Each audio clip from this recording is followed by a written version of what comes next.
listening to A Scary State. And this week, we're talking about Texas. So, Lauren, Yes, Kenzie. let's get spooky. Oh, mixing it up today. Yes, I guess I am. Did you not realize that Mm-mm. I did not. we use spooky in October? And I was like, ooh, look at you mixing it up. Oh, look at me mixing it up. Oh, look at you. I'm a sleepy girl Yeah, we're both sleepy today.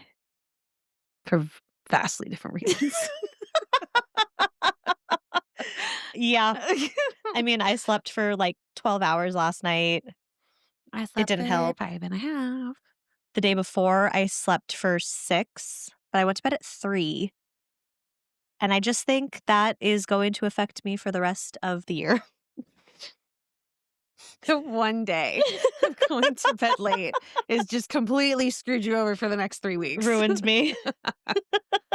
Oh, you're funny. Funny. I can't help it. I'm just so sleepy. Well, you're always sleepy. I know. Even before all this. I know. And this just made it even worse. Now you're extra sleepy. Extra sleepy. And then you're not going to be sleeping. I know. So it's not like even when he comes out, you're going to sleep. In fact, it's going to be far less. I know. Yeah, Ian and Nora were telling us about that. And like everyone who also is pregnant or like online, they're always like, oh, try to get as much sleep as you can now. I'm like, how? I am a rotisserie chicken in bed right now. I wake up every 3 hours. And it's like this really unfortunate thing where like I get really thirsty when I wake up in the middle of the night. Uh-huh. So I go pee and then I have to chug water because I'm so thirsty. Okay. And then it makes me have to pee again. Because you got you and another human sucking all the liquid out. I know. And it's exhausting. And he's probably sitting on some organs. He is. Yeah. All of his organs are fully formed right now, Aww. except his lungs. That takes a little bit longer. But yeah, isn't that fun? That's probably a good thing because technically isn't he in like a liquid? He is, yes. So like So he doesn't really need to breathe right now. Right. Yeah. Right. Wow. That's crazy. I know. That's weird. It is. It is. I'm going to really need you to stop sending me those snaps of the vegetables. No, because I love sending the vegetable pictures. But like it used to make sense because it was like, Well, like when it was a blueberry, I was like, oh, baby is the size of a blueberry. Look at how cute and small this is. right. And then you send me like a stalk of celery. I know. It's terrifying. And I'm like, don't even look like a human. Well, of course it doesn't look like a human. Yeah, but like it's a you vegetable. can't, it's just not well formed to be able to imagine. It's Like, just the length. It looks too long. Well, baby's curled up now. They go back to being curled up at this point because they're running out of space. Oh, So if he were to stretch his legs fully straight, that's how. he would be the size of a stalk of celery. And it's weird. It is weird. I agree. So stop.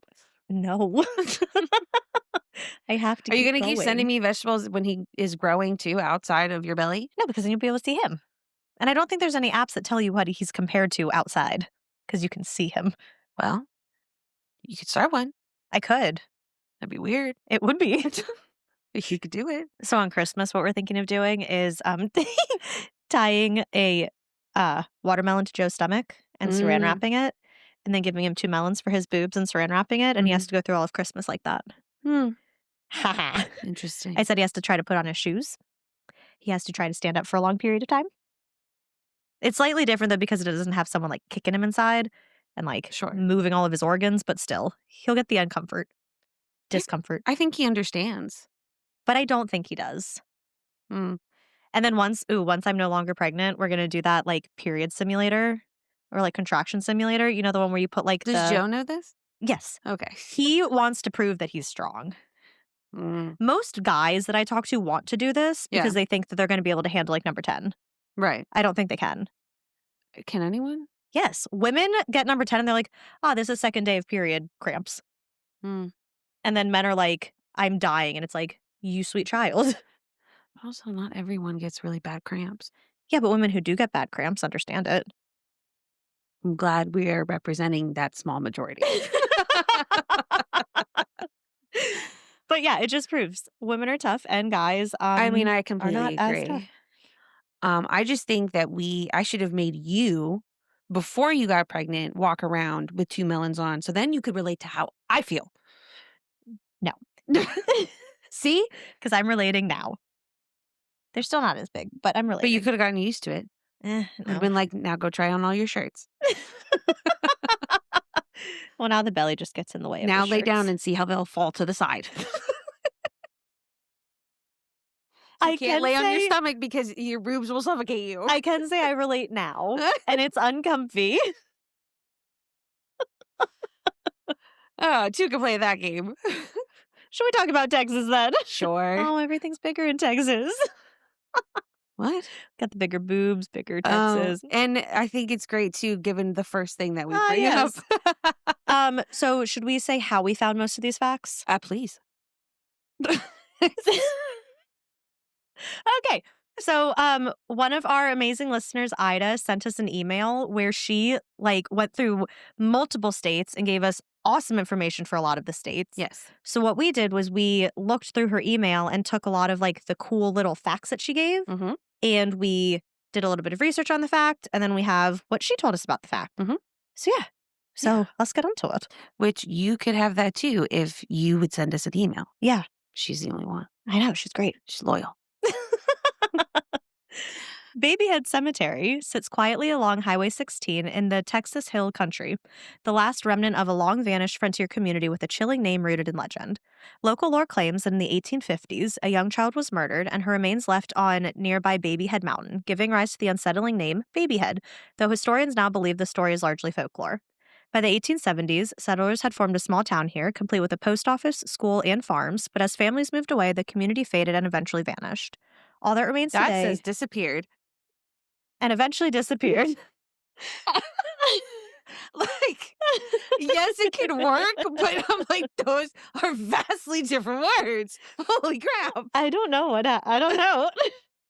You said, let me give it a synonym instead. Yeah, the same thing. Yeah.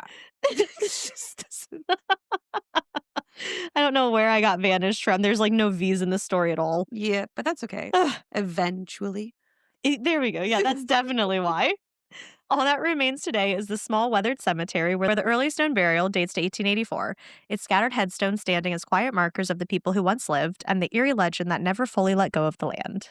So our friend Ida, this is her experience and her connection to the cemetery and kind of why she sent it to us. She says, "My family and I came upon it years ago while traveling with my older brother to get him set up in his dorm of his new college. My mom spotted the sign and turned around because she thought her mind was playing tricks on her. Nope, she read the sign right. We got out to read the historical marker and ended up walking around looking at the graves. It was an interesting place, and we stopped by on nearly every trip we took to see my brother while he studied just north of there. I wouldn't say the mood was spooky, more somber. There was a sense of sadness, but not grief. I don't know if that really makes sense. It does. It does. Nothing scary ever happened on our visits, but I only stopped by during the daytime. Babyhead Cemetery is supposed to be haunted, though." It's a cemetery. I would also stop by during the daytime, but yeah, I don't think I would ever want to stop by at the nighttime. I think they're missing out by not having a baby head somewhere. Mackenzie. I know. Like a creepy doll head. Yeah. Ew. The haunted railroad tracks of San Antonio, located near the intersection of Shane and Villamane Road, are tied to one of Texas's most famous ghost legends. You know what this reminds me of? What? The Hey Arnold episode with the ghost train. Oh, that one used to actually kind of scare me when I was younger. Damn.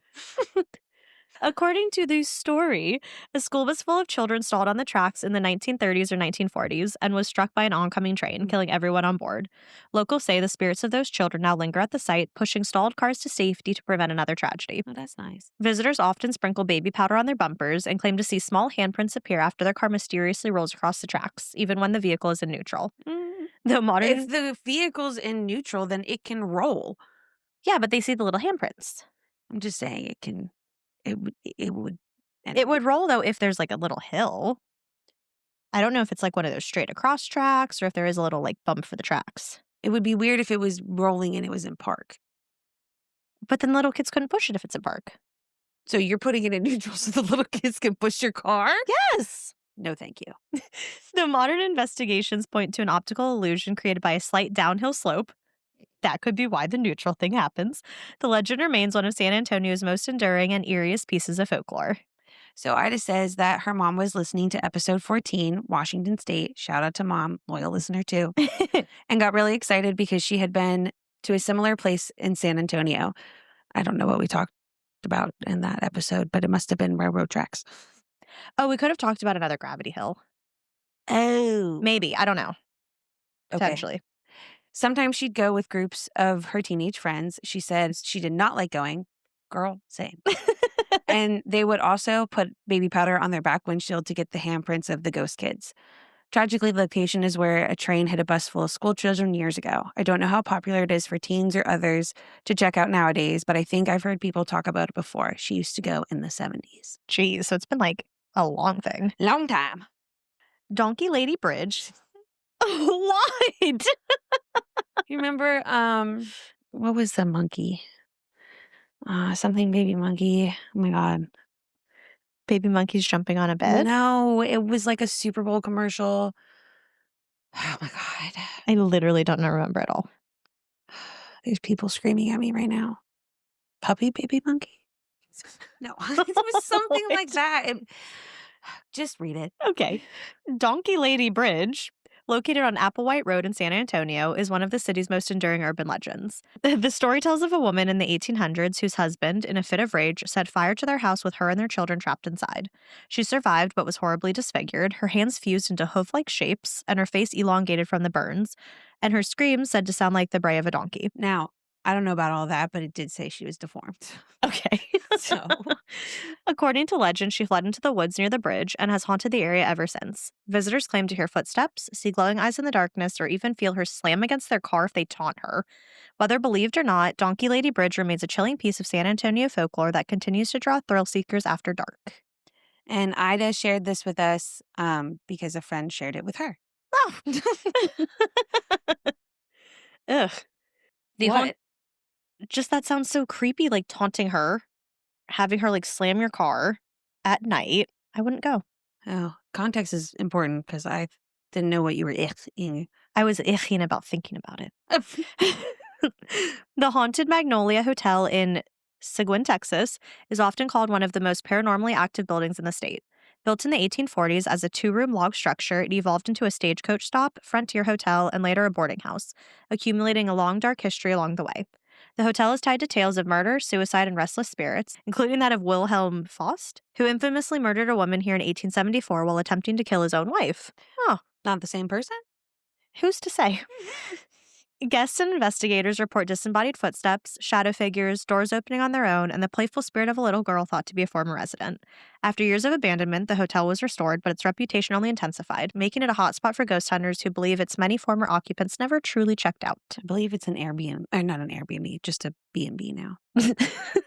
Take out the air. Take out the air. And as I was reading some of the other blurbs, apparently there was a lot of famous guests, like supposedly Bonnie and Clyde stayed there. Oh. Supposedly President, I don't know if he was president at the time, Ulysses S. Grant had stayed there at some point. Wow. Just all the people making it haunted. I wonder if it was haunted then. At what point does one become haunted? Right. That's what I'm wondering. It was built in like the 1840s. Okay, if I stayed in like 1850, is it haunted yet or no? I think it's possible. I think it could be if the land was haunted. Yeah. Gross. I keep thinking that I want to stay at like a haunted hotel or something, but then I realize I don't want to do that No. because then I'd be scared. Oh my gosh. Did you know? We can take out the names. I don't know. Mhm. Lives in a haunted house.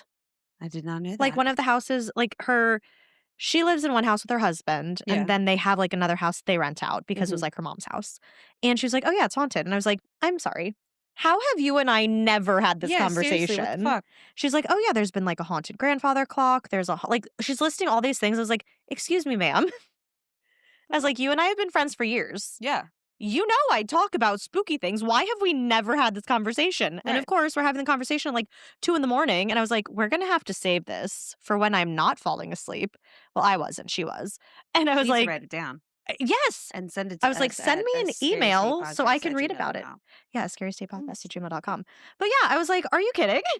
Yeah, that I feel like She should have told us. Yeah, I think so too. And Joe was like, I know she told us before. I said, I really don't know when you think that happened. No, Because it didn't. I don't recall that information. Thank you, me either. I spent a whole evening with her, and not once did she bring it up. I've spent many evenings with her, and this was the first evening where she was like, oh, by the way, listen to this. And I was like, excuse me? Also, good to know, never going to her house. I know. And then my other coworker was like, oh, yeah, I've had some haunted experiences. I was like, you guys know what I do. Like, you know I have this podcast. Why have you never told me these things? Not loyal. Not loyal. Well, Yeah. do better. Yeah, do better. And if you have ghost stories, send them to us Yes. at a scarestatepodcast@gmail.com. Please. We're almost there to do a listener episode. Oh, yeah. Yeah. We're so close. So close. We want to do one. We haven't done one in a while, but we gotta have, it's gotta be a good length. Yeah. Yeah. So we need more. Yeah. Yeah. Texas. What's spooky to you pouring, Lauren? All right. I have a hospital that Ida also recommended. Ooh. So in Yorktown, Texas, stands the Yorktown Memorial Hospital. Yorktown is located in DeWitt County and lies between San Antonio and the Gulf of Mexico. San Antonio seems very haunted. Yeah. A lot of things we've said have been in San Antonio. I think that's where she lives. Well, it's very haunted. Not to like, put her on blast, but Well, yeah, but I mean, San Antonio is big, right? I think so. It's like one of the major cities. Yeah. Yeah. Yeah. And it could be a thing like us, like, oh, we're from DC. Yeah. We're like outside of DC. Mhm. Anywho, Yorktown is an old town, having been settled back in 1848, while the town was incorporated in 1871. The hospital is a 30,000 square foot building with a granite and concrete facade with overgrown bushes around its side. Facade. I know, is that a good word? It is. Today, the windows are broken and the front door is chained shut, but that isn't how it always was. The structure was originally built in 1950 and opened 1950. and Interesting. opened the following year in 1951. Wait. All the other stuff I talked about was the 1840s when the town was built. Like the town came about. Right. And then the hospital came about. And then the hospital came. Yeah, Oh, in okay. 1950. Sorry, I thought the hospital was. Okay. Yeah. It was managed and operated by the Felician Sisters of the Roman Catholic Church. That sounds inappropriate. Felician? It looks like Felician. It sounds like Fellatio. yes. I actually love that word. Like, I think it's such a pretty word if you don't think about what it is. What it means. Felician. What does that mean? I don't know. They're sisters of the Roman Catholic Church. Okay. Yorktown Memorial Hospital got its name most likely from the USS Yorktown, which had been attacked and sunk during World War II during the Battle of Midway, which had occurred just a few years prior in 1942. 1942. I don't remember all of the battles, but I remember the names. So whenever we say them, I'm like, I just get triggered back to U.S. history in high school. Having to remember all this shit. I didn't do well in history, so I don't remember any of them. Neither did I, but that's not because I didn't enjoy it. It's because of how it was taught. Valid. Mhm. The building was huge and contained 2 main floors, a basement, 2 wings, a chapel, and an observation tower. The second floor served as living quarters for those who worked at the hospital. What's an observation tower? Like a big tower. Just to look out of? I think so. That's its only purpose? It might have a clock or a bell on it. Okay. Originally, the hospital had been used to help those suffering from alcohol and drug abuse, but soon... I was about to guess tuberculosis, but when you said 1950, I thought maybe not. Yeah, no. At this time, I don't think tuberculosis was like ripping through towns. Yeah. But alcohol and drug abuse was. And it soon expanded and had operating rooms, labor and delivery, among other services and rooms for such, so pretty much a full-blown hospital. Okay. Shockingly, the reputation of the hospital was not the best, as seems common at the time. The hospital had very high staff turnover, which of course resulted in poor standards of care. Mm-hmm. In a 6-year span, the hospital lost over 500 patients, which is considered to be very high. I mean, that's 100 people a year. More than. Yeah, no, less than. 6 years, 500 patients. Okay. But Slightly less. Still Yes. a lot. Yes. A new facility soon opened in nearby Curo? So this one was closed in 1986. During the years that the hospital was open, so 35 years, the total number of recorded deaths at the hospital was around 2,000, which averages out to about 1 death per week. Jesus Christ. Which is really steep. That's bad. If I did the math correctly. Well, wait, what were the years? It was 1951 open to what? 1951 to 1936. That's So so 30. 30. Nope. 1951 to 1986. There you go. 35 years. 35 years. You said 2,000 people? 2,000 patients were killed. So I did, or died. I think that came out to like 6 point something. So it was like about a death per week. So it's, okay, let's see. Divided by, what was the number? I was trying to do math. Yeah. Oh, so I was right. Yeah. Cool. Same answer. Got there different And ways. look at it. We did it different ways. So that just like even more confirms that that's the right answer. Because mine is like one-ish. Okay. Which yeah. but because I did weeks, you did days. Yeah. It makes sense. Look at us. God, we're so smart. We're really good. Geniuses. That brain cell, working overdrive. So it's still operated as a drug and alcohol rehabilitation facility. Like after it closed in 1986, it was an alcohol and drug facility until 1992. And then it was closed by the state. Did anyone die in between there? Nothing that was really recorded. Okay. I think just because it was a rehab place. Okay. From there, it sat empty and, of course, garnered rumors. Rumors and stories of terrible malpractice and lurid behavior. Rumors that hundreds of patients had died here, which may not really be a rumor after all, because we did our math. Yes. So naturally, it gained the impression of being very haunted. So it should come as no surprise that this hospital is haunted and full of ghosts. But there have been some ghosts who are more well-known and have been seen more in the building. So first off, we have Dr. Leon Nowierski. Mm-hmm. Yep. There are many stories of patients who were killed while here, either by neglect or surgical mistakes, and the one doctor who is credited with most of those deaths and is often held responsible is That guy. Dr. Nowierski. Yep. Dr. N. Not many visitors have reported actually seeing him, but he is still attached to the hospital's dark history. Dr. N worked at the hospital well past retirement, so into his 90s, which is when he finally retired. Do you think it's because no one else was going to do the job? I have no idea. Hmm. But at the time of his retirement, he actually held the oldest medical license in Texas. Okay. I guess, yeah, that shit would expire. Mine expires, so that makes sense. Yeah. Though he had this medical license, the doctor was known to be pretty incompetent and had a reputation of being known for his fatal mistakes during operations. Oh. Patients would enter his operating room alive, but they wouldn't leave that way. So it was probably more ego, thought he was a great doctor. Maybe. Or if he was killing them on purpose. I don't think he was doing it on purpose. He wasn't like an angel of death. I don't think so. He just sucked. I just think he sucked. Okay. One example is that while attempting a procedure on a patient's thyroid, Dr. N accidentally slit the patient's throat, killing them. That's not just malpractice. That is like the license is fake. Yeah, right. There's no way you got certified to be a fucking doctor doing that shit. And that was like a common thing. Like patients would go in for like a very like not common procedure, but like routine procedure that doctors should know how to do. And something like this would happen where they would die. That's suspicious. It is suspicious. Then there is a ghost of a little 8-year-old girl named Stacy. No one knows how Stacy died, but she is very active at the hospital. Supposedly, while they were both alive, Dr. N had gifted Stacy a book titled The Pokey Little Puppy. I guess it's just like a children's book. He had even written her a little note in it. Stacy used to love hearing the nuns read this book to her.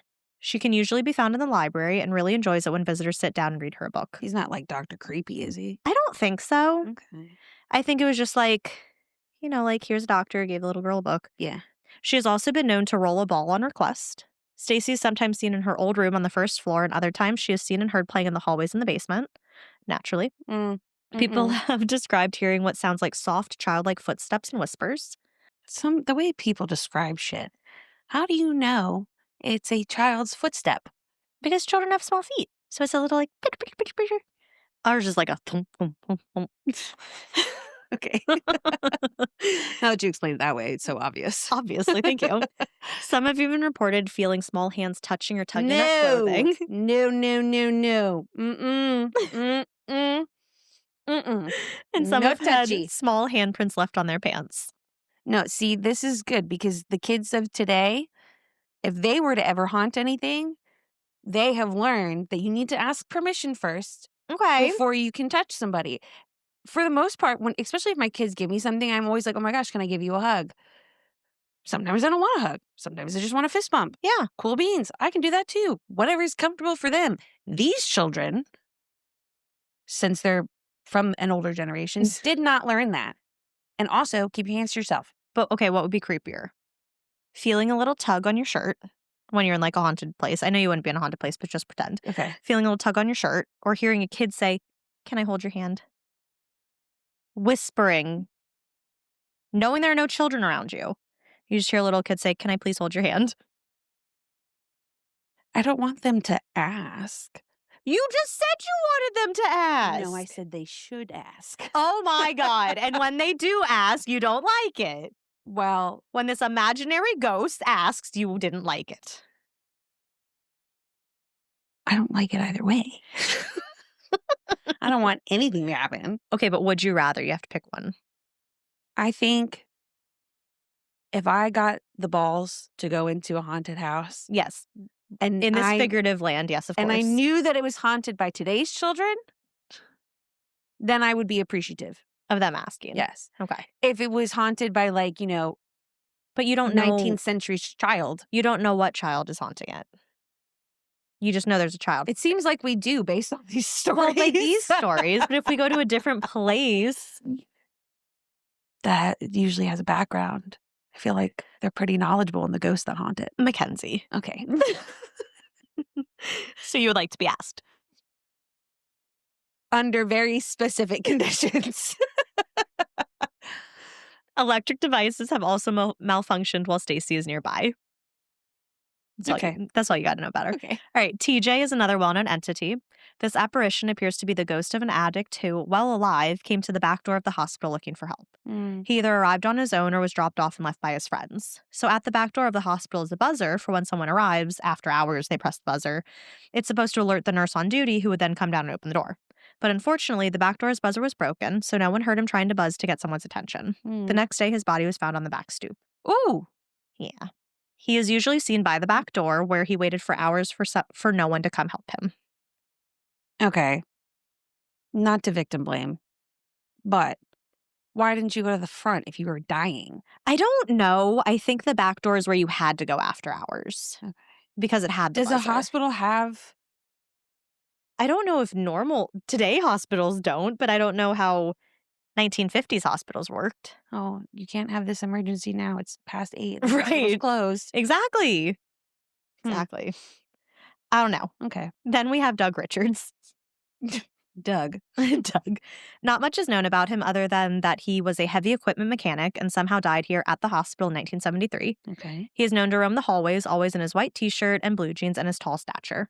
Then, of course, aside from the main ghosts here, there are several haunted rooms and locations in the hospital. So we have our 5 main ghosts, and then we have other places that are just haunted by something. Okay. So, of course, the chapel is said to be haunted, and it is said to be haunted by a fearsome black specter with red eyes. The specter is also said to growl when Bible verses are read. What? That's funny. One visitor said that while near the chapel, they felt their right arm start to burn. Then just a minute or two later, several scratches appeared that looked like they had come from a smaller hand. That's so specific. I know. The person made sure to mention that they did have tattoos, which I will get to in a second for why the tattoos are important. Okay. Also, as they were standing outside of the chapel, they started to cry twice for no reason whatsoever. Okay. They said they just randomly started to cry, which was weird for them.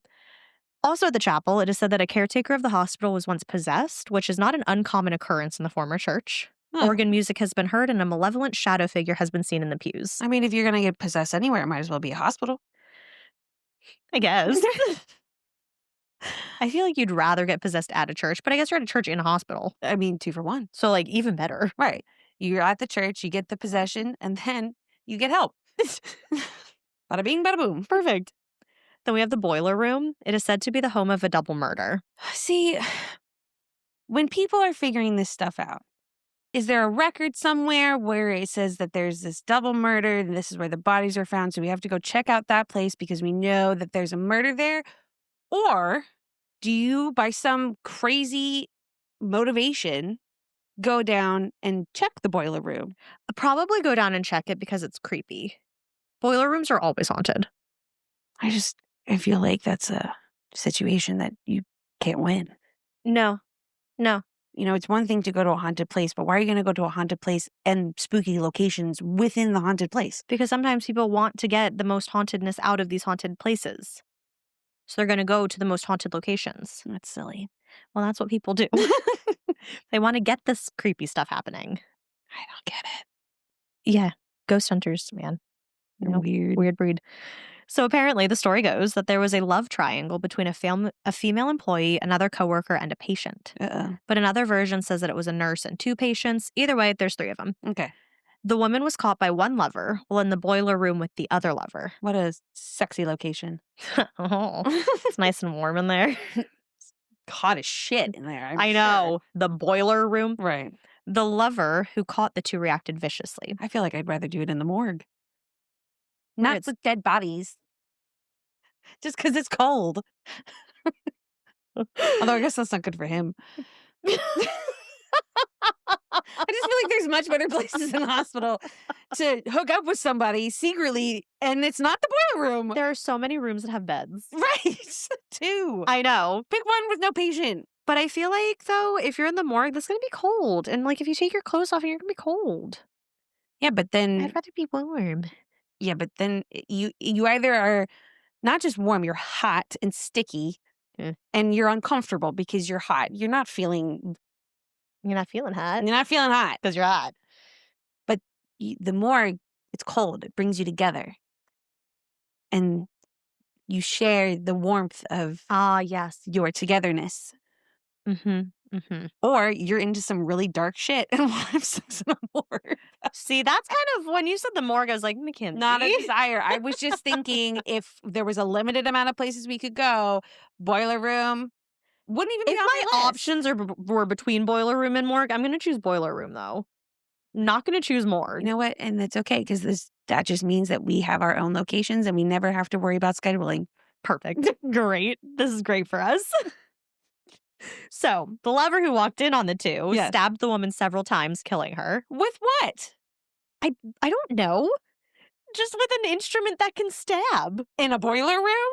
He probably brought it with him, maybe.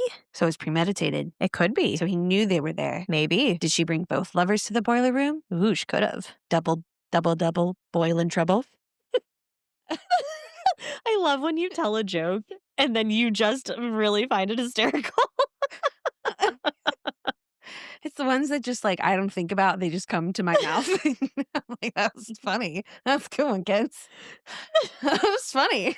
That was funny. Yeah. So the man she had been with managed to wrestle this guy and get the knife away from him. Then he ended up stabbing the guy, either in retaliation or self-defense. So man she just had sex with, and man who walked in on them. So we'll call walk-in Walter. Okay. And man she had sex with, Stan. Okay. So Walter comes in, Uh-huh. stabs the lady, and kills her. Okay. Stan, In revenge. yeah, because he was mad. Yeah. Stan is able to get the knife away from Walter and then stab Walter.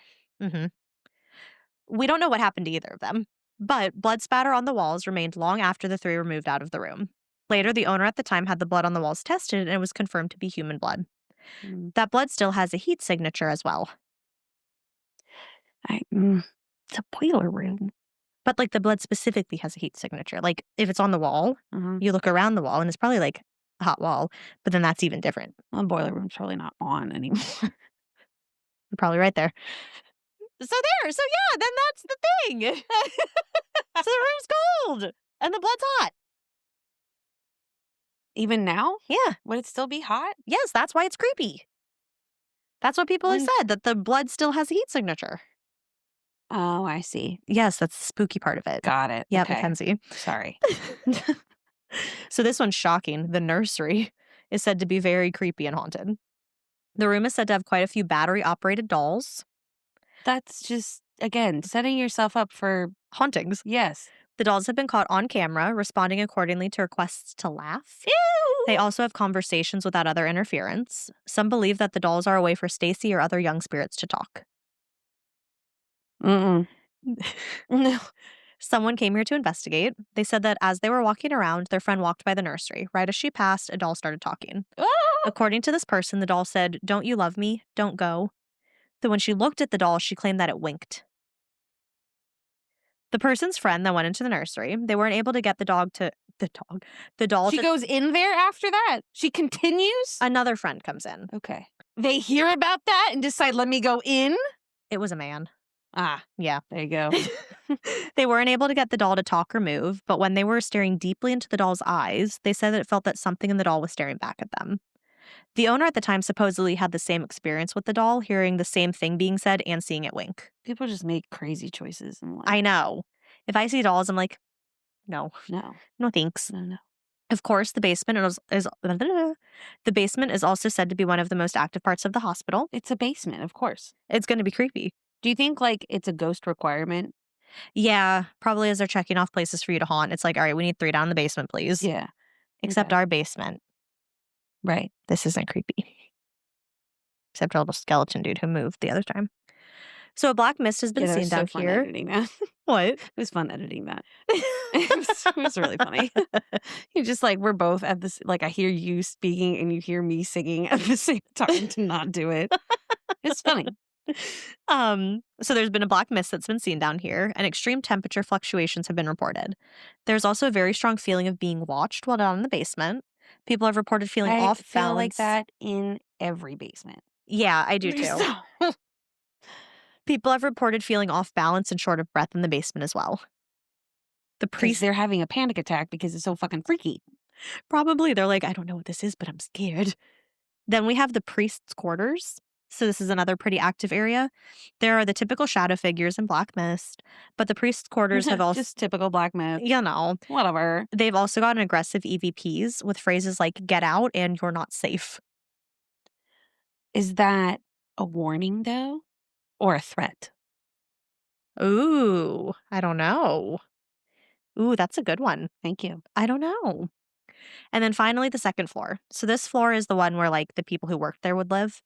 So it's Uh, said to be haunted by the nuns who used to work here, as the second floor served as the living quarters. A nun in a full habit has been seen many times in various parts of the hospital. what?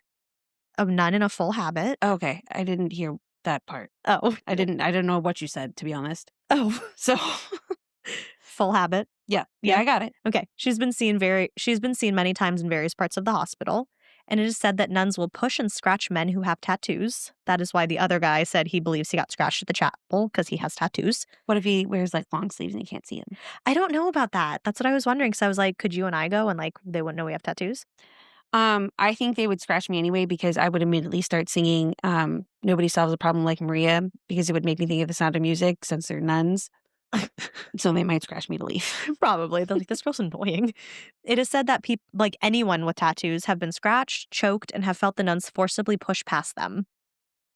I wonder, Yes. my dad went to Catholic school all growing up Uh huh. and had nun teachers. Uh huh. Grandparents still very active in their Catholic church. Mhm. Maybe residually You'd get a pass. I get a pass. No, Okay. I don't think so. Wow. I don't think they'd like think that. You shattered my dream so fast. You didn't even hesitate. You didn't even take time to think about it. So the nuns also don't like people who are wearing unacceptable clothes for a hospital. Okay. Old school nuns. No kidding. And while there are specific haunted rooms, there are also hauntings that just happen all over the place, regardless of where.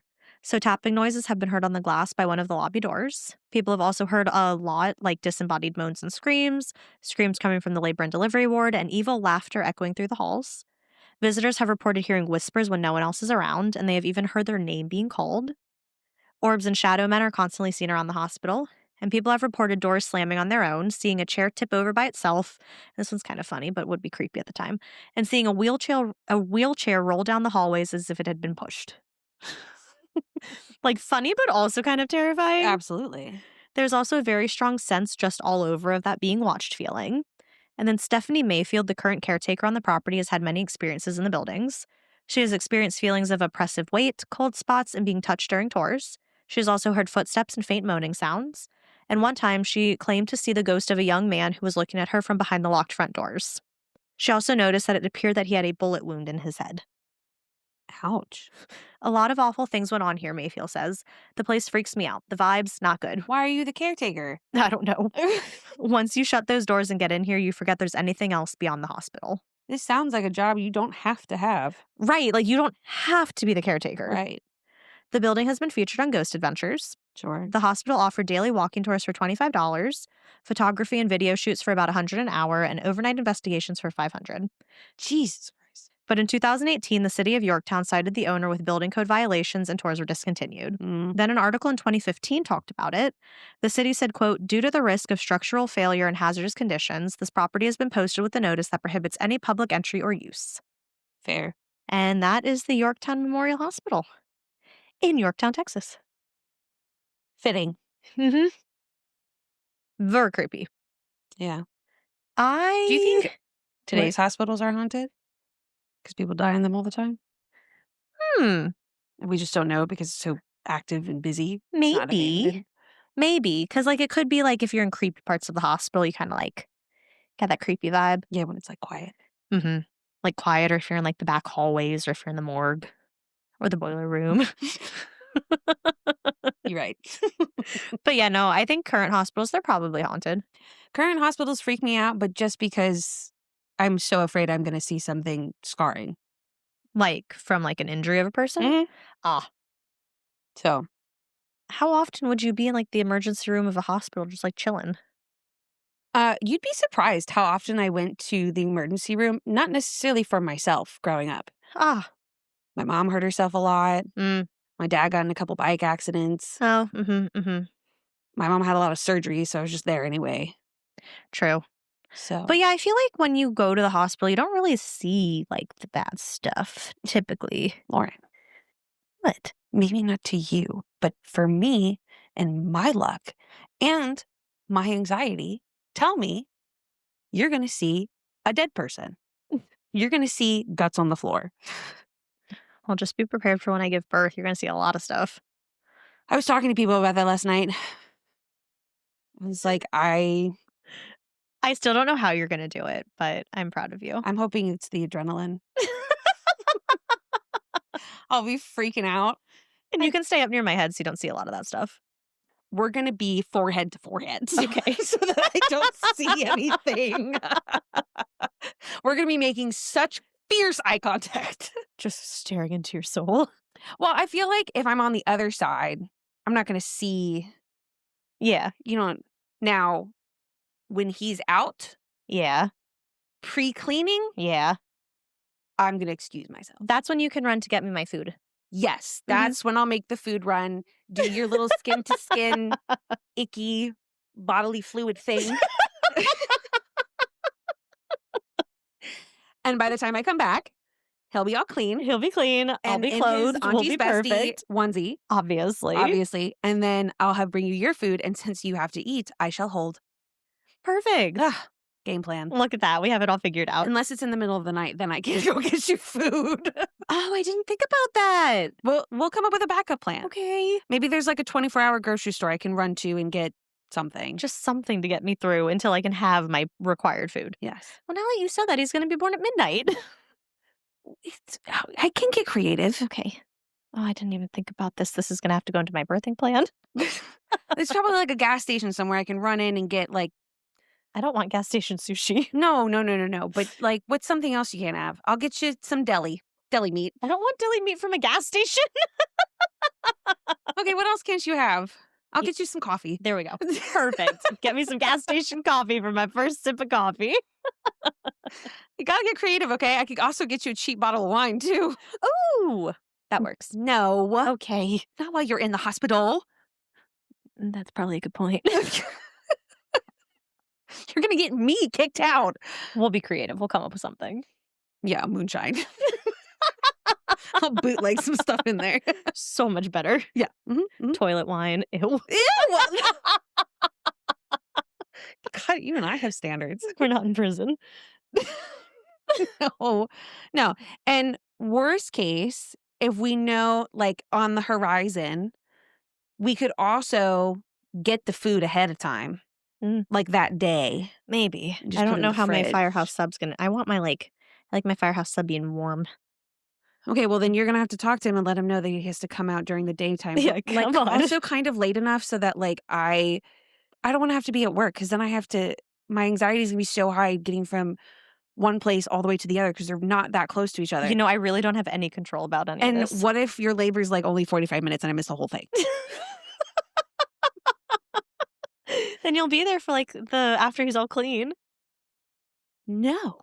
Do you know how special I feel being in the room when you give birth to your first child?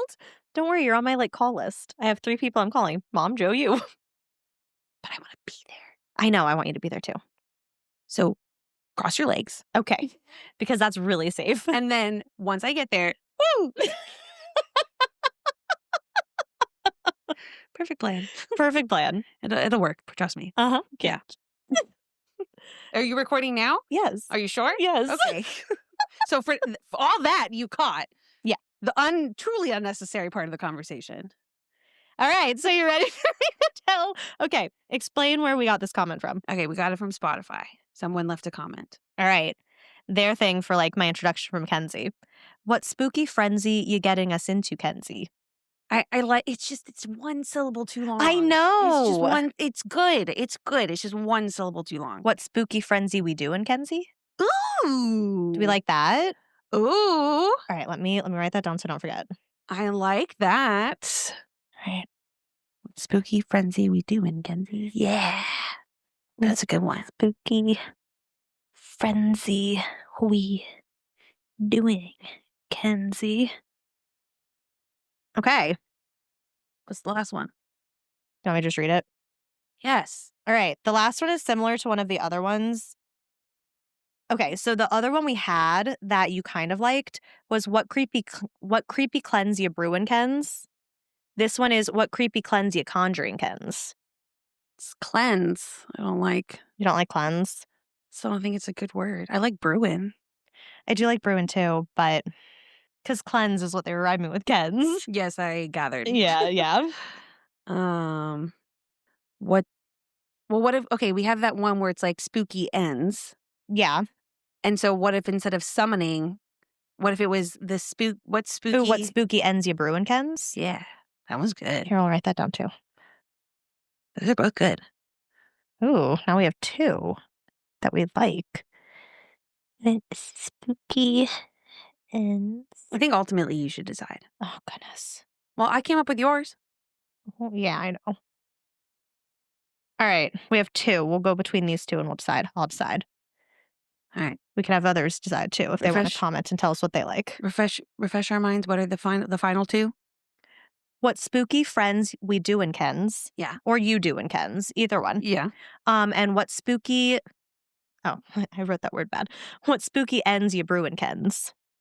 Because you could even switch it out with what spooky ends you conjure in Kens. You didn't like the word conjuring. I never said that. Yes, you did. You just said you... Oh, you didn't like the one cleanse. Yeah. I'll put conjuring above it as well. I mean, I can just switch between these 3 every episode. Whatever speaks to you. All right. We'll figure it out. All right. Big one. What spooky frenzy we doing, Kenzie? All right. Today we're heading to the border of Texas and Arkansas, commonly known as Texarkana. Nice.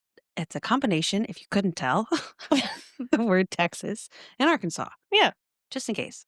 Are you saying Texarkana? Yeah. Oh, I've heard of Texarkana. Texarkana. Arkansas. No. Arkansas. Arkansas. Arkansas. Texarkana.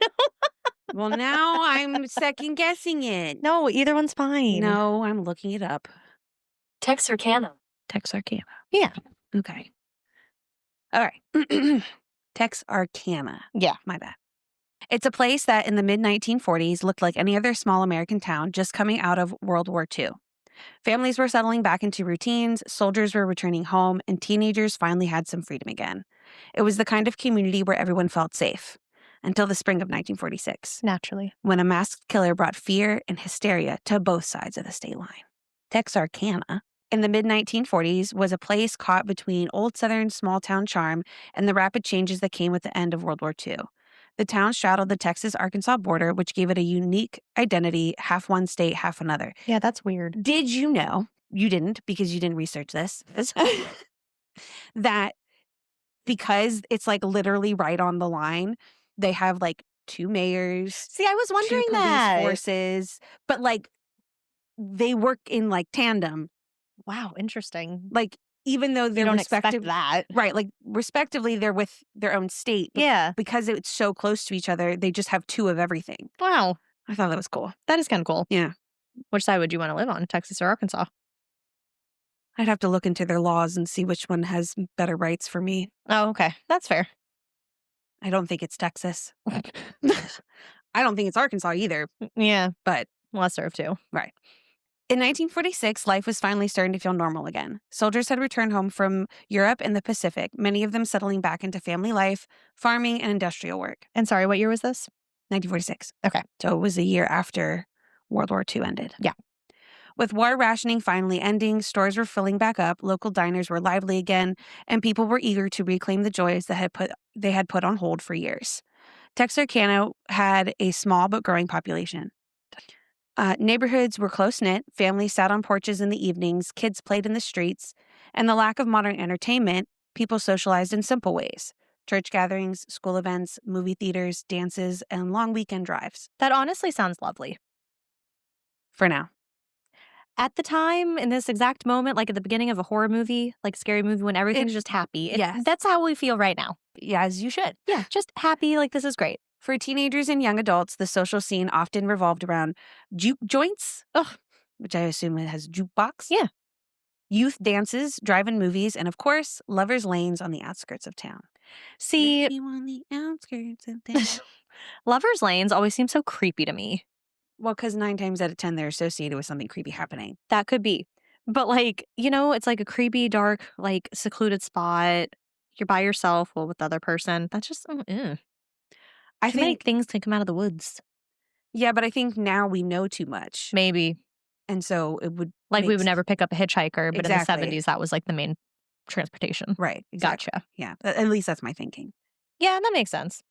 These rural backroads and secluded spots were extremely common dating hangouts. With limited nightlife options, parking along dark country roads was a normal part of Texarkana teen culture. I hate it. No one thought twice about it, and that's what made the spring of 1946 so terrifying.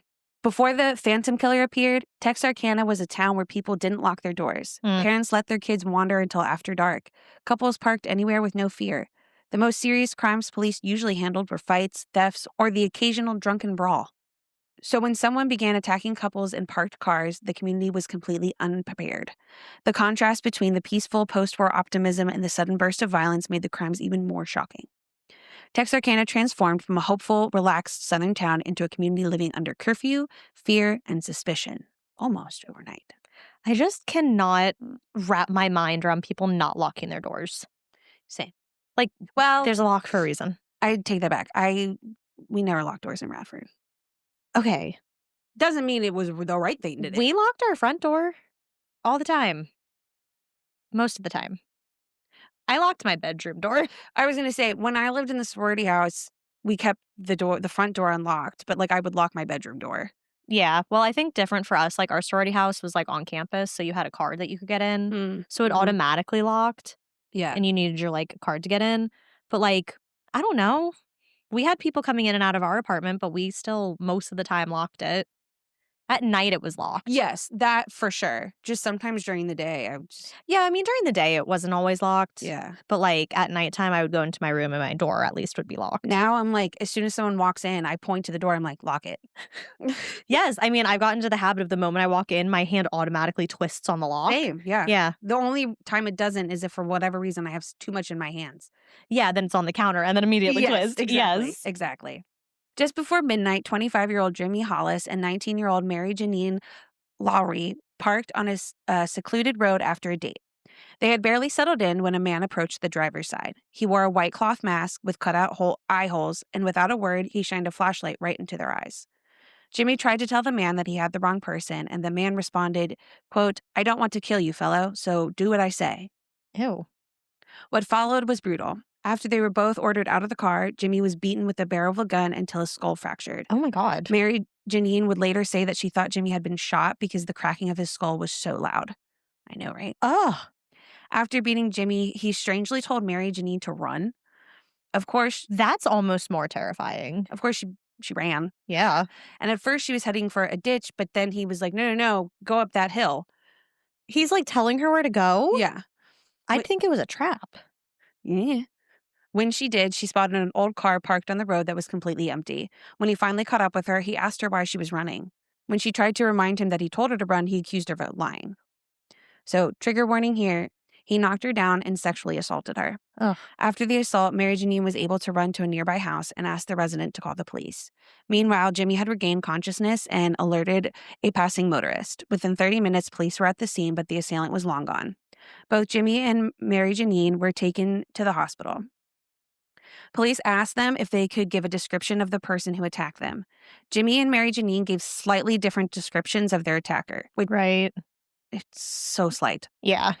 Mary Janine claimed that she could see under the mask and that he was a light-skinned African-American male, but Jimmy claimed that the attacker was a tanned white man. Okay. Right. Yeah, it's the same thing said different ways. Yeah. But they both thought he was around 30 years old, and Jimmy also admitted he could not see too many distinguishing features because the flashlight was in his face. Right.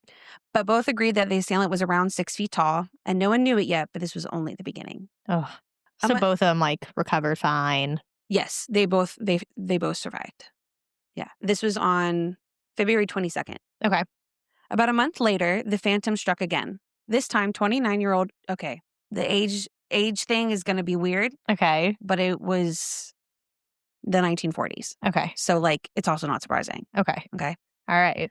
A month later, the phantom struck again. This time, 29-year-old Richard Griffin and 17-year-old Polly Ann Moore. I know. Yeah, I see what you I mean. know. Went out on a double date, then parked on a quiet road. The next morning, March 24th, 1946, they were found dead inside Richard's car. Oh no. There were no witnesses, no warning signs. Both had been shot with a .32 caliber pistol. Richard was found between the front seats on his knees with his head resting on his crossed hands and his pocket turned inside out. The way I pictured it in my head, it almost looks like he's praying. Yeah. But I'm not sure if that's exactly what No, they that's mean. kind of how. But that's like, like that's what how I I gathered. pictured it. Polly was found sprawled face down in the back seat. Richard had been shot twice while inside the car, and a blood-soaked patch of dirt suggested that Polly had been shot while outside the car and was put back in afterwards. Oh. For some reason, neither Polly or Richard was thoroughly examined by a pathologist, but it's never explained why that happened. Mm-hmm. So, like, they knew they died of, obviously, the gunshot wounds, and they found like a cartridge because they didn't actually do an examination, so they didn't get any of the bullets if they were in them. Right. Interesting. Never mentioned why that happened. Because it was the 1940s. Probably. The public was growing concerned. However, no one connected the murder of Polly Moore and Richard Griffin to the assault of Mary Janine Lowry and Jimmy Hollis. Yeah, I mean, I don't think I would either. No, same. This next one would be the case that sent Texarkana into full-blown panic. That night, 17-year-old musician Betty Jo Booker finished performing with her band at a local VFW dance. That's like the Veterans of Foreign Wars. Yes. We've talked about those before. Yes, we had to look it up to make sure that it wasn't something weird. Her friend, 15-year-old Paul Martin, picked her up afterward. And how old was she? 17. Okay. Yeah, normal. Yeah. When they didn't return home, their families knew that something was wrong. The next morning, Paul's body was found by the roadside, shot 4 times.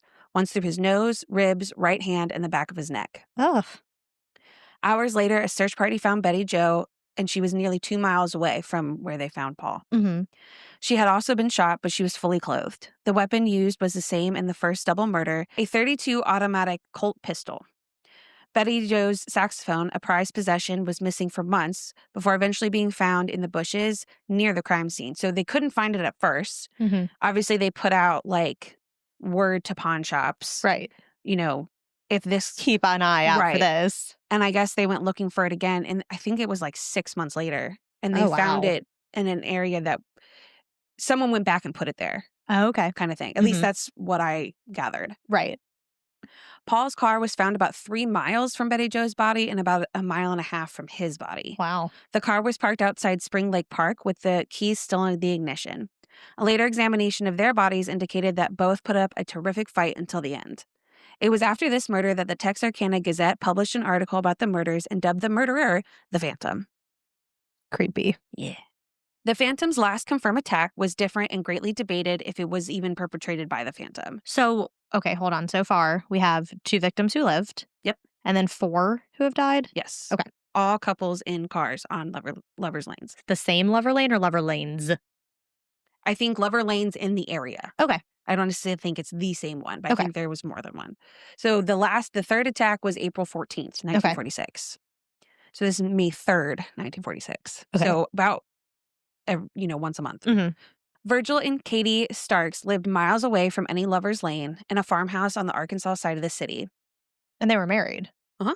And like in their 30s. Right.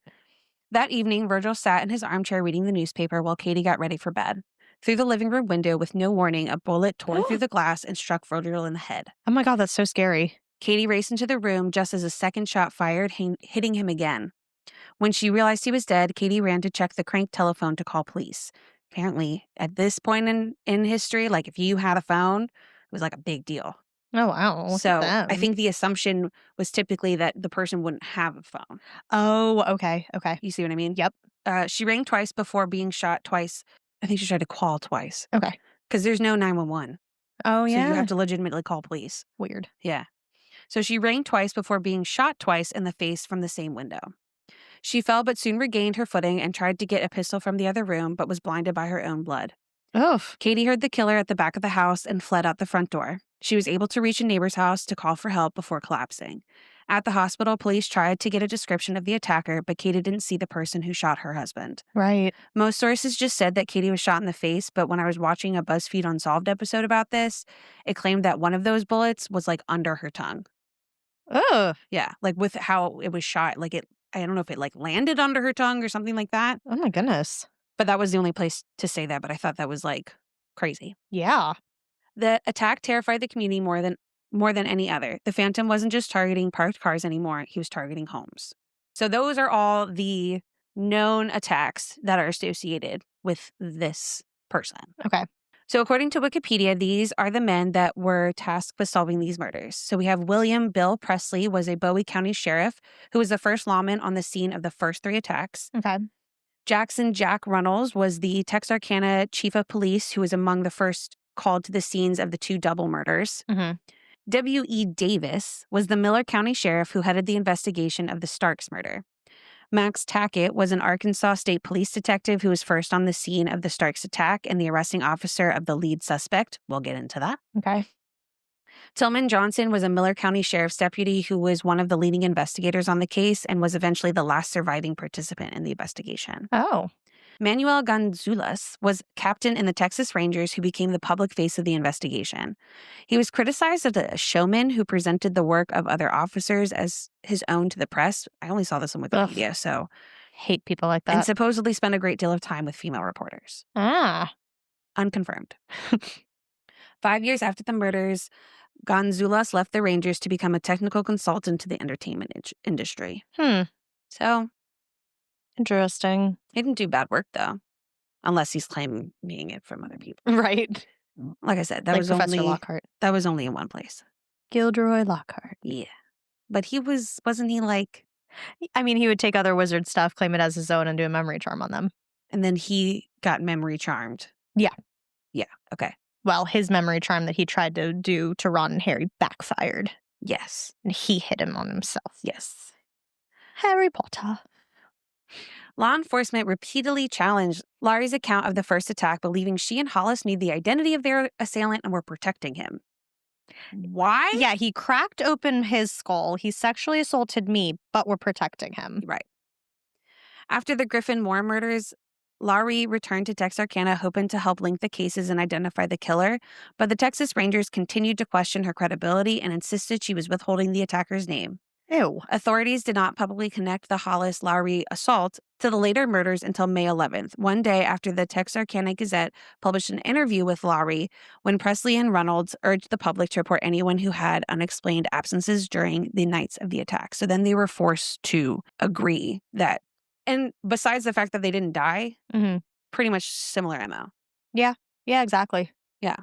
Following the Griffin Moore murders, police initiated a large-scale multi-agency investigation involving local officers, the Texas and Arkansas Police, the Texas Department of Public Safety, and the Sheriff's Department of Miller and Cass counties, and the FBI. And it could have been different, like, there slightly, because that, like, was maybe his first time trying to murder someone, and it didn't work, and he was like, gotta change what I'm doing. Yeah, exactly. More than 200 people were questioned, and roughly the same number of false leads were pursued. In the Martin Booker case, Bowie County investigators worked in 24-hour shifts, interviewing friends, acquaintances, and potential suspects. Captain Gonzalez even attempted to lure the killer by using teenagers as decoys in parked cars, Oh, with officers waiting nearby. no. Officers also acted as decoys themselves, sometimes partnering with each other and other times posing with mannequins. See, that's better. But, like, Yes. the other one, it's like he's just shooting people. Yeah. You're, like, not super safe. Well, and there was also the issue, too, that teenagers on their own would sit in wait and try to do some sort of like vigilante justice. Oh, no. Yeah, exactly. With the public terrified, law enforcement launched one of the largest manhunts in Southern history. Roadblocks went up, police patrolled the streets heavily armed, curfews were ordered, hardware stores sold out of locks, guns, and window shades. Texarkana became a fortress. Residents stayed home, lights off, weapons in hand. Neighbors eyed each other with suspicion. Apparently, it was so tense that, like, if a police officer was going to someone's house or, like, really anyone going to anyone's house, you had to, like, really announce, like, who you were because there would be a good chance that they would shoot you. I mean, Texas, Right. Arkansas. And there's some killer running around. Right, exactly. So, No, but that's so creepy. And, like, Yeah. also, I can see, like, being scared in your own house because there are Right, people in their 'cause own at house. right, at that point, Yeah. you see that he has no bounds. Right. Gonzalez stated that he and other officers were dealing with a, quote, shrewd criminal who had left no stone unturned to conceal his identity and activities, and that the murderer's efforts were both clever and baffling. He also stated that the man they were hunting was a, quote, cunning individual who would go at all lengths to avoid apprehension. At the Starks murder scene, Presley said, quote, "This killer is the luckiest person I have ever known. No one sees him, hears him in time, or can identify him in any way." Officers have said that the killer is apparently a maniac who is an expert with a gun. Victim and survivor Jimmy Hollis said, quote, "I know he's crazy. The crazy things he said to me made me feel that his mind was warped." What crazy things did he say to him? I don't know. Ugh. But I mean, that was the one where he told the girl to run and then was Yeah. like, "Why are you running?" Right. So, Run up that hill, don't run that way. right. Weird. Dr. Anthony LaPalla, a psychologist at the Federal Correctional Institute in Texarkana, believed at the time that the killer was planning to continue to make unexpected attacks, such as that of Virgil Starks on the outskirts of town.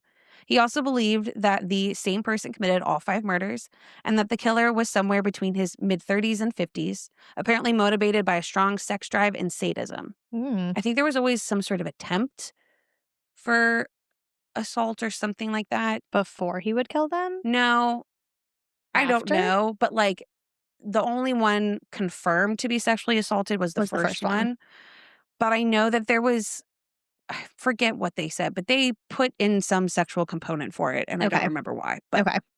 LaPella stated that a person who would commit such crimes was intelligent, clever, and shrewd, and was often not apprehended. According to LaPalla's theories, the killer was not afraid of the police activity, but was aware of the increased difficulty of attacking people on vacant roads, and so he had to shift his target to a farmhouse.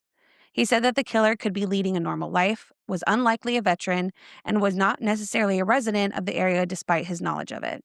He stated that the attacks show evidence of deep planning, that the killer works alone and tells no one of his crimes, and could either shift his crimes to a distant community or overcome the desire to assault and kill people. Okay. Some sources you look at say that the home invasion police decided, oh, it's not part of it, but that's not true.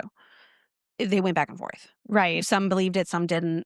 I think I'd believe it. And a lot of people who did believe it thought that same thing, that there was roadblocks everywhere. He could not go to a lover's lane without getting caught. Right. So he had to change what he was doing. Mm-hmm. And it was a different caliber gun too. Oh. It was like a 22 or something like that. Oh, interesting. So it makes sense why it might not be, because it's completely different. Yeah. Like a copycat kind of thing. Right. But also it makes sense that if he's this smart, he would know to change what he's doing in Mhm. order to continue to evade. Yep. Throughout the investigations of the Phantom Killer case, almost 400 suspects were investigated. Wow. There were numerous false confessions investigated by police. Tackett recalled 9 people who confessed to being the Phantom, but their statements did not agree with the facts. Like, why? I don't I don't know. get I that. don't get it either. In the Hollis and Lowry cases, no suspects were apprehended. In the Griffin and Moore case, over 200 persons were questioned about the same number of false tips and leads were checked. 3 suspects were taken into custody for bloody clothing, 2 of whom were released after officers received satisfying explanations. Mm-hmm. The remaining suspect was held in Vernon, Texas for further investigation, but was later cleared of suspicion. So we're back to square one. I don't even think we left the first square. So let's talk about the suspect who, even after all these years, remains the closest thing Texarkana ever came to the identification of the Phantom Killer. And this is the one who was held in Vernon? No. Oh, different one. Yeah. Oh, okay. Now, I only talk about him, but there were other people, but I feel like his is the one that fits the most. Okay. Versus the other one, I'm like, I guess it makes sense, but you can't put him at all of them. This, I feel like you could put him at all of them. Okay. Okay. Ewell Lee Sweeney. Oh. That's his name. Ewell Lee Sweeney. Okay. Even though he was never charged with any of the murders, many investigators then and now believe he may have been the Phantom.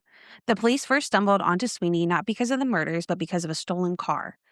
In June 1946, just weeks after the final attack, someone reported that a man had tried to sell them a car with a forged bill of sale. The car matched one stolen in Texarkana, and the method was familiar. Sweeney had a long history of car theft, and this had his signature all over it. When officers went looking for him, they found his young wife, Peggy, driving one of the other cars Sweeney had stolen. I can't remember if it was that car. Again, this is one of those stories that, like, some details are slightly different depending on who you listen to. But from what I understand, they found the wife first. Okay. They brought her in for questioning, probably expecting a routine conversation about a stolen vehicle. But instead, Peggy made several statements that shocked investigators. Officers later said Peggy described details of the double murders, details that had never been released to the public. According to Texas Ranger Captain Gonzalez, she said only things the killer or someone with the killer could have known. Interesting. Such as? Or do we not find that out? No, it's we do, unsolved? we do. There are definitely, not from Wikipedia, but like there's a YouTube video I watched that's like a really in-depth into this case. Mm-hmm. And he talks about what specifically she said, but it was like little tiny details. Okay. So like, this isn't it, but like, for example, everyone knows that they got shot, but maybe no one knows the position that the guy was in. Okay. Or Yeah. that, what the person might have been wearing, like just little things like that. Okay. Suspicious. Right. Very suspicious. She was basically saying her husband was the killer. Yeah. And she goes back and forth because there was another time too that she said that she was with him. When he did one of the killings? Right. And she tried to say she was in the car, but then she also said for another one, she was like with him. Okay. Like not participating, but like there. Offering some support. So, but there's a big problem. In 1946, and I'm pretty sure even to today, under state law, a wife could not testify against her husband. I think that's still a thing. And according to some reports, Peggy and Ewell married that morning. Ooh, that's suspicious. Isn't that weird? Yeah. That meant Peggy's statements were completely unusable in court. Regardless, Peggy refused to testify against her husband. So even if she could, she didn't want to. Right. She recanted everything, leaving investigators in a mess of confusion. I think the recanting thing's weird. I do too. In any case. Not Yes. just in this one, in any case. Absolutely. Still, suspicion had already started to grow. When police finally located Ewell, his reaction raised even more eyebrows. Before officers could say anything about the murders, Sweeney reportedly blurted out, "Please don't shoot me." It was an odd thing to say when all they'd mentioned was a stolen car. And there were a lot of other issues. Sweeney couldn't provide a solid alibi for any of the nights that the Phantom struck. He drifted around Texarkana constantly, often on foot, sometimes sleeping outdoors, and he knew the back roads extremely well. Mm-hmm. And here's the point that sticks with a lot of people. When Sweeney was arrested in June of 1946, the murders stopped. No more attacks, no more night stalking, nothing. Right, that's always suspicious. Is this a coincidence? Maybe. But for investigators in 1946, that timing felt more like chance. Mm-hmm. But even with all the suspicions, there was another huge obstacle. No physical evidence. Yeah. Outdoor crime scenes were contaminated, weapons were never found, and nothing ever connected directly back to him. Mm-hmm. And without Peggy's statements, prosecutors had nothing they could confidently bring to court. So the authorities made a practical decision. Instead of risking a failed murder trial, they charged him with the stolen car, something they could prove. And because Sweeney was a repeat offender, he was sentenced to life in prison under Texas habitual criminal laws. Oh, wow. So, not the outcome you want, but Not the closure you want. at least he's not living his life. Potentially, if it's him. Right. There's that too. Mm-hmm. Sweeney never confessed, but he also never denied being the Phantom, not even when given chances to clear his name. He served his time, was eventually released, and died in 1994. Wait, so not a life sentence? I don't know when he was released, though. He might have been old. Yeah. Like, you know how they'll let people who are like older that are definitely not a threat go. I wonder if it was kind of that. Yeah, maybe. I didn't know Texas cared like that. It probably was overcrowding. Yeah, probably. Decades later, many investigators still point to him as the likely killer. Others insist the case against him was paper thin, but one thing is certain. If Yule Sweeney wasn't the Phantom, then the real killer slipped away into the night and was never caught. In conclusions. After May 1946, the attacks stopped just as suddenly as they began. To this day, no one knows if the Phantom died, moved away, or simply decided he was finished, or was locked up. Right. The murders inspired books, documentaries, and the cult classic horror film The Town That Dreaded Sundown, Yep. which only added to the legend. The Phantom Killer remains one of America's most unsettling unsolved cases, a case full of fear, speculation, and unanswered questions. Was it Sweeney, someone passing through, or a local person everyone overlooked? No one knows. Who do you think it was? Based on your research. I definitely think it was him, and I think his wife was with him when he did it. Yeah, because if she knows all of those things, that's kind of suspicious. Yeah, and I can't remember the little things, but it was truly like they had told some people, but obviously purposely they kept some things back, and she talked about those things. And so it was like one of the stories she was saying that when she was with him, she had gotten out of the car and like saw him like shoot the two teenagers. So I think it was like the Betty Jo and Paul. The 17 and 15-year-old? Okay. And then she said something along the lines of him trying to order her to like, I don't know, reposition the teenagers or something. I can't remember exactly what it was, but she refused. And then I think Betty Jo might have run away. Oh. And I don't know if him being shot 4 times was made public, because I think that's one of the things she said, because I think he started to get up, because that was he only ever shot people twice. Right, yeah. And so this was the most. Oh, yeah. And And I so didn't realize the 2 times thing. Yeah, I think it was something along the some sources said that it was like he was still alive and he started to get up, so he shot him again. So, and then there was another one, I don't know which one it was, that she claimed that she was in sitting in their car while he went off and did whatever. Interesting. So I feel like I'm like, and what happened with her? Did she just kind of go back home? Yeah. Wow. Nothing happened. That was that. Huh. So I mean, I definitely, it makes the most sense. Like, yes, it's completely circumstantial. Right. But the circumstances. Unless she's it, which, I mean, unlikely, but not completely out of the realm of possibility. There is one. Now, some sources didn't say that the Mary Janine was sexually assaulted, but most sources did. Only one source said that it was with the butt of the gun. Oh. Yeah. And now a man can easily do that. Yeah. But then it opens the possibility that it could also be a woman. That's true. Because she used a foreign object. That's so to true. speak. Ugh. I think it's him. It makes the most sense. Like I said, the other ones, there's another one that's like close, but not close enough. Not close enough. I gotcha. That you're like, no, I mean, it's a stretch. Yeah. There's like quite a few random ones that are like, well, this person because they were in this place at this time, but then they found out they were over here, so it doesn't work. Right. So we're going to give you all this and then be like, just kidding. Yeah. So I really feel like because of the wife's confession and just how many details it had and whatnot, I wonder if the mentality is it's solved, even if they don't have an actual conviction. Right. So with recanting something, could I say, oh, I killed this person and be like, just kidding, I want to recant that? You could. I feel like that's, I don't know. Something's weird about that for me then.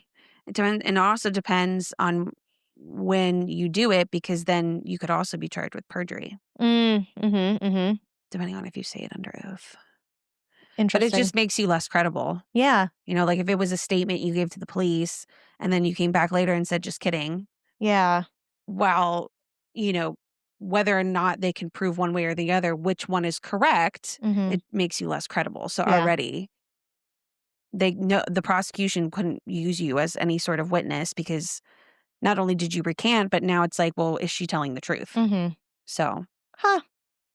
that is the Texarkana Phantom. They also call them the Texarkana Moonlight Murders. Okay, I've heard of I've heard it with the Moonlight. Yeah. And I've obviously heard like Texarkana. But they call him the Phantom. Well, the newspaper did. I mean, makes sense. Yeah. So Ew. one more. One more unsolved mystery. Yeah. That has to do with the geographical area. Yeah. Look at these. Yeah. Hate them. No, they're interesting. I just don't like not knowing. I feel like this one was a little bit more satisfying, because I felt like, except for maybe the last one, but even then, I feel like people gave a pretty good argument as to why it fit. You know for sure that these are all connected. Oh, yeah. And they have a really good suspect. Yeah. That, yes, it's circumstantial, but I mean, circumstantial is circumstantial. Right. It's not like it's a stretch. That's true. Versus I feel like some of the other ones we have, it's like, no. Literally no one. Yeah. Not even sure which ones are connected, which ones aren't. We have this theory and that theory. Right. So it's a little more satisfying if it's true. But I guess it depends on who you ask. Well, nicely done. Thank you very much. Interesting. Yeah. So I agree with you. I think it's that guy. I've been waiting to do this for a while. I know. You've had it on our spreadsheet for like months. Yes. So, because I saw it on BuzzFeed Unsolved. I was like, that's interesting. And so I put it on my list, and then I think I might have wanted to do it for Arkansas, but it was more in Texas. Yeah. So I waited Oh, look at you. and waited And waited. and waited. And the time finally came. And it finally came. Well, thanks for sharing. Thank you for listening. Oh, of course. You know, Thank you the to all you typical guys. things. Yeah. Follow us on all the things. Email us. Message us. Like our posts. Yeah. Those of you that do it every single time, I see you. You are very appreciated. You are so appreciated. So yeah, stay scary. Stay safe.